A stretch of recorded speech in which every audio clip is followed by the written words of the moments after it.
Décideurs engagés, l'émission TV de l'Hémicycle qui révèle les décideurs et nous permet de comprendre ce qui, chaque jour, leur donne envie de se battre et de réussir. Bienvenue dans On se dit tout, l'émission des décideurs engagés sur l'Hémicycle TV. Et j'ai le plaisir de recevoir aujourd'hui Guillaume Amar. Bonjour. Bonjour Magali. Merci beaucoup d'être avec nous dans On se dit tout. Guillaume Amar, vous êtes directeur général d'Atalian. Atalian, géant du service aux entreprises, on va en parler, le Facility Management. Vous allez nous dire à peu près en quoi ça consiste. Mais on va d'abord parler de vous. Vous avez plus de 30 ans d'expérience dans les métiers de service. Comment est-ce que vous avez commencé? Qu'est-ce qui vous a donné le goût d'aller dans ce secteur? C'est une très bonne question. Et en fait, là, vous allez toucher à un domaine personnel. Oui, bah en fait, c'est le hasard. Oui. On arrive rarement, quand on sort d'une école de commerce, dans les métiers de service du type la propreté, oui. Industriel, restauration. C'est vrai. En fait, c'est une trajectoire de vie. J'ai malheureusement perdu mon père assez jeune et il a fallu que je finance mes études. Et pour financer mes études, j'ai fait un choix qui était un choix à la fois d'intérêt par rapport au métier futur que je voulais exercer, mais aussi financier. Et l'entreprise qui, à l'époque, était en mesure de me proposer à la fois un stage en finance et bien rémunéré, était une entreprise de propreté. Et donc, je suis arrivé par hasard dans le nettoyage industriel. Et au bout de 6 mois, je voulais donc quitter à la fin de mon stage, ayant fini mon stage, pour aller dans un domaine qui m'attirait plus, qui était l'automobile. Oui, d'accord. Et puis le directeur de l'époque m'a fait une proposition en me disant on s'en fiche de ton diplôme, nous on recrute plutôt des profils avec une envie de travailler, avec peu importe le diplôme, avec une envie effectivement de se développer. Et il me dit nous on veut te garder, on te propose un plan de carrière. Et donc je suis rentré par hasard et de contrôleur financier, j'ai basculé dans un métier. Alors le terme a été banni. Le nettoyage industriel. Ouais, a été banni aujourd'hui. C'est le poste surtout, c'était inspecteur. Oui. À l'époque, on parlait d'inspecteur en propreté, voilà. Ce qui est horrible. Donc, on parle de chargé de clientèle, de responsable de compte. Donc, j'ai démarré dans ce poste-là et après, j'ai évolué au sein de ce groupe. Puis, j'ai fait ma carrière pendant 30 ans dans le service aux entreprises. Qu'est-ce qui vous a plu dans ce secteur pas du nettoyage industriel, du facility management aujourd'hui? La gestion des hommes. Ouais. La gestion des hommes, j'ai rencontré, notamment dans le nettoyage industriel, vous rencontrez, alors, on en parle beaucoup plus depuis la période Covid. Et donc, ce sont des gens issus souvent, on va pas se voir la face de l'immigration, avec une forte volonté effectivement de s'intégrer. Et l'intégration passe par le travail, puisque le travail permet effectivement d'être, notamment dans nos métiers, un ascenseur social. On y reviendra après sur les formations. On va en parler en détail, évidemment. Voilà. Vous appréciez aussi les sports collectifs? Oui, voilà, ça fait partie de votre... J'ai fait 15 ans de football. Voilà. Donc, ça aussi, ça aide aussi ça forge en tout cas. Je crois beaucoup à la force du collectif. Je crois beaucoup à l'esprit d'équipe. Je crois beaucoup à la force du collectif. Et ce que l'on a dans les sports co, on le retrouve souvent en entreprise. Et je trouve que les entreprises les plus performantes sont celles qui ont réussi à créer un collectif dit performant. Donc oui, j'aime beaucoup ça. Quel genre vous nous le disiez, vous avez gravi tous les échelons finalement pour devenir aujourd'hui directeur général d'Atalian. Quel genre de manager vous êtes? Comment vous vous définiriez? Alors, moi, j'ai le sentiment d'être un manager qui écoute, qui partage, qui fait confiance, qui accepte l'erreur. J'aime quand les gens reconnaissent leurs erreurs, mais j'entends effectivement qu'on puisse faire des erreurs. Plutôt bienveillant et en même temps, certains vous diront assez ferme, assez directif sur certaines décisions. Je pense qu'il y a des périodes de la vie ou des périodes d'actualité économique qui nous m'ont obligé à prendre des décisions douloureuses parfois. Mais néanmoins, j'ai plutôt eu le sentiment, au regard des témoignages que j'ai eu régulièrement quand j'ai quitté certaines entreprises, d'être plutôt un manager à l'écoute et bienveillant. Important. Atalian, on le disait, géant des services aux entreprises. Est-ce que vous pouvez nous dresser un état des lieux justement de ce secteur du facility management qui a pris un essor considérable 5 ans après la pandémie? Aujourd'hui, comment est-ce que ce secteur a évolué? Alors, déjà, donner quelques chiffres, peut-être c'est intéressant. Le Facilities Management en France, c'est un marché de 40 milliards d'euros de chiffre d'affaires, dans lequel vous allez retrouver soit des grandes entreprises dites de soft service, donc plutôt issues des métiers de la propreté, de la restauration, ou du hard, donc plutôt issues de ce qu'on appelle du bâtiment, de la chauffe. C'est l'ensemble de cet écosystème 40 milliards, où vous allez gérer effectivement des bâtiments. Alors ça peut être des bâtiments tertiaires, ça peut être des usines, ça peut être des bâtiments administratifs, ça peut être des hôpitaux, bref, tout une typologie de bâtiments dans lesquels vous allez faire vivre le bâtiment sous son aspect technique, sous son aspect serviciel. C'est un écosystème également d'emploi. Le FM, c'est un peu plus d'1,5 million de personnes qui travaillent au quotidien au service du FM. Ce sont souvent, pour la partie soft, donc propreté, des métiers à faible qualification au démarrage, donc un véritable ascenseur social, à comparer de l'autre côté à tout ce qui va être technique, donc la maintenance du bâtiment, où là on devient de plus en plus technique, puisqu'on y intègre notamment des outils connectés, de l'intelligence artificielle. C'est un marché qui ne délocalise pas.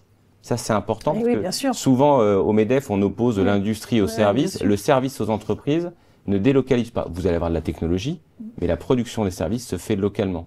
Donc c'est pour ça que c'est aussi important et que ce métier-là prend de plus en plus de l'essor, son origine étant anglo-saxonne. Oui, une montée en puissance également. Alors comment est-ce que vous gérez justement ce facility management avec la montée en puissance du télétravail par exemple? C'est important que les salariés se sentent bien dans leur entreprise physique, mais comment vous gérez cette question du télétravail?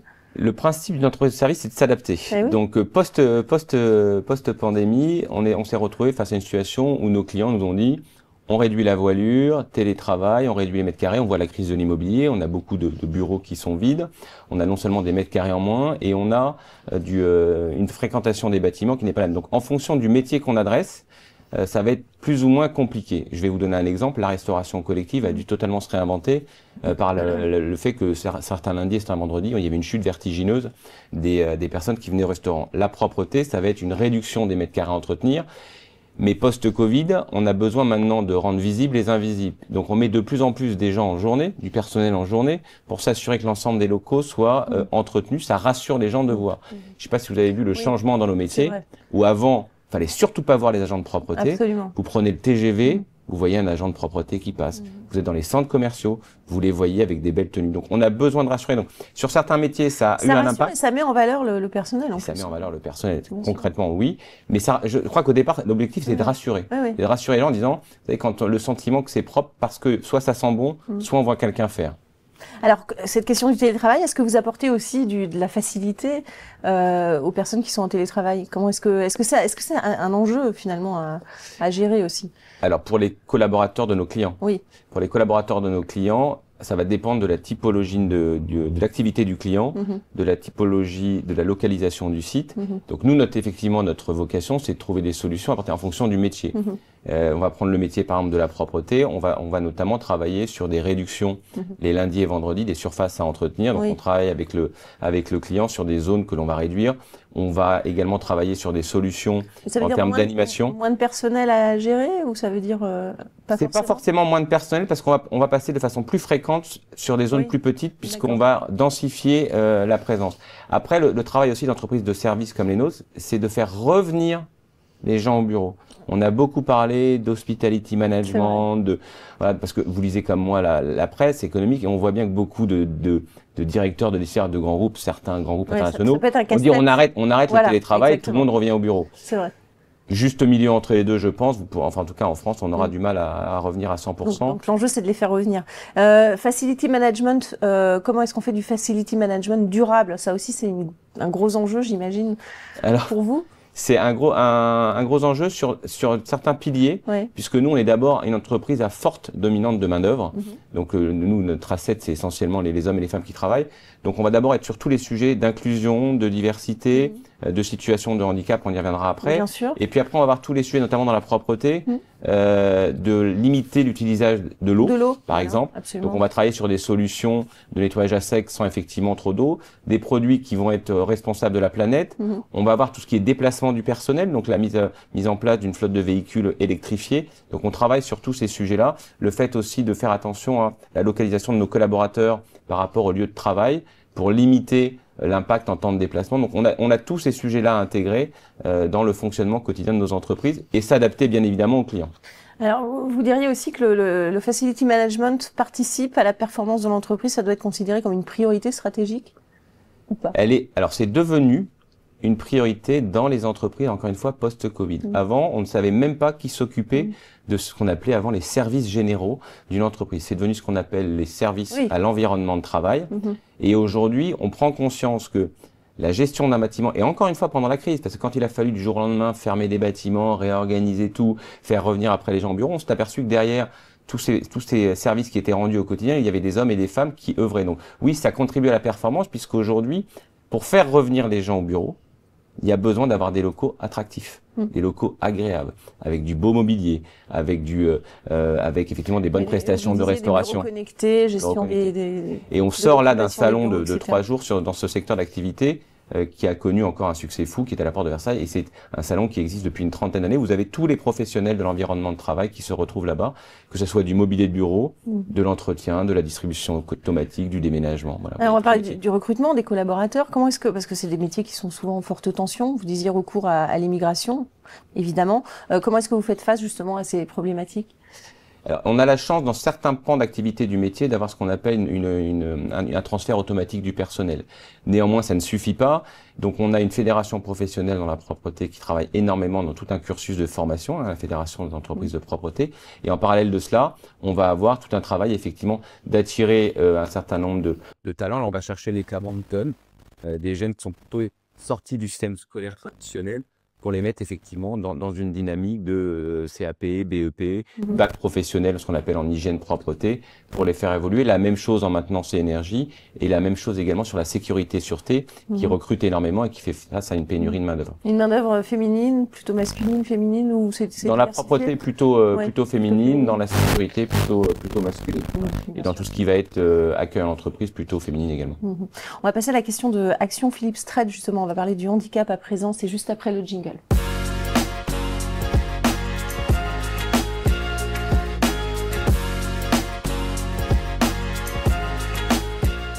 La question Action Philippe Strait, justement, association qui œuvre pour l'inclusion des personnes en situation de handicap dans le milieu professionnel. C'est la question que vous avez choisie, Guillaume Amar, c'est celle-ci. Beaucoup de choses sont faites pour inciter les collaborateurs et se déclarer, important. Mais que faites-vous concrètement pour recruter de nouveaux collaborateurs en situation de handicap? Est-ce que c'est quelque chose que vous avez à l'esprit? Alors, à titre personnel, je l'ai pour des raisons qui me sont propres. Et donc effectivement, dans une entreprise depuis à peu près, j'ai envie de vous dire une vingtaine d'années, c'est un sujet qui devient de plus en plus prégnant. Il n'est pas question d'avoir le sujet, j'ai envie de vous dire, d'atteindre le fameux 6%. Le sujet n'est pas là. C'est vous avez envie en tant que manager ou pas, et je dis souvent, un escalier se balaye par le haut. Donc si le manager a envie d'y aller, les équipes vont y aller. Donc déjà, il faut qu'effectivement, on diffuse cela au niveau des équipes qui vont gérer le recrutement et l'intégration des collaborateurs. Donc au sein d'Atalian, il y a eu toute une campagne effectivement de formation depuis au moins 4 à 5 ans sur la formation, sur comment intégrer du personnel en situation de handicap. Et après, il a fallu travailler avec ce qu'on appelle les job boards, avec les associations qui travaillent dans ce domaine-là. On a notamment, nous, travaillé avec Hello Work, le job board. Donc, on a été élu meilleur recruteur en 2024. Et on travaille sur des sujets de plateformes dits inclusives, notamment avec un outil qui s'appelle Job Hacker, qui permet effectivement d'aller identifier les personnes en situation de handicap pour venir nous rejoindre. En parallèle de cela, il y a tout ce qui va être travail avec les associations et l'écosystème de la situation de handicap. Vous les connaissez, APF, l'APEPS. Et nous-mêmes, nous avons notre propre société, notre propre ESA qui s'appelle DPS, qui, notamment dans le domaine de la propreté, forme et assure à du personnel dit en situation de handicap un cadre de travail adapté. La question d'Europhone à présent. Europhone, c'est juste après le jingle.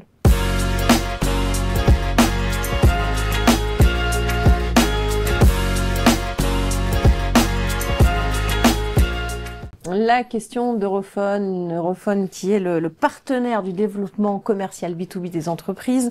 L'intelligence artificielle et l'automatisation transforment-elles les métiers justement du facility management? Est-ce que ça transforme aussi des interactions commerciales? Et comment est-ce que votre entreprise doit s'adapter pour rester compétitive sans déshumaniser la relation client? Alors la question arrive à point nommé parce que c'est un sujet de transformation très clair pour le groupe Atalian. 2 éléments rapides de contexte. Le premier, c'est qu'on est effectivement, nous, dans un métier où l'intelligence artificielle ne va pas supprimer des postes, bien au contraire. L'idée, c'est de donner à l'intérêt aux collaborateurs sur site de trouver plus de performance dans leur quotidien. Donc, on va travailler notamment sur tout ce qui va être automatisation des tâches à faible valeur ajoutée, donc la planification de nos agents, la gestion de relance client. Sur la partie, puisqu'on parlait d'Europhone, nous, on travaille notamment avec un CRM Salesforce et on est sur des sujets d'automatisation, de chatbot. Ce qu'on veut, nous, c'est pas opposer l'intelligence artificielle avec l'humain. Ouais. C'est bien complémentaire. Donc on travaille avec des équipes et il y a tout un projet de transformation. On a une feuille de route sur 3 ans sur le sujet de l'intelligence artificielle. Ouais, c'est ça, à peu près ce que veulent toutes les entreprises, ne pas déshumaniser, mais c'est parce que c'est la crainte aussi. C'est la crainte des collaborateurs. Voilà. Et donc on a peur de ce qu'on ne connaît pas. Voilà, donc il y a tout un travail aussi de pédagogie auprès des collaborateurs. C'est ça. Merci beaucoup, Guillaume Amar. Ça va être à vous maintenant de poser des questions. Un coup de gueule, c'est vous qui voyez, puisque c'est la question de l'hémicycle, juste après le jingle.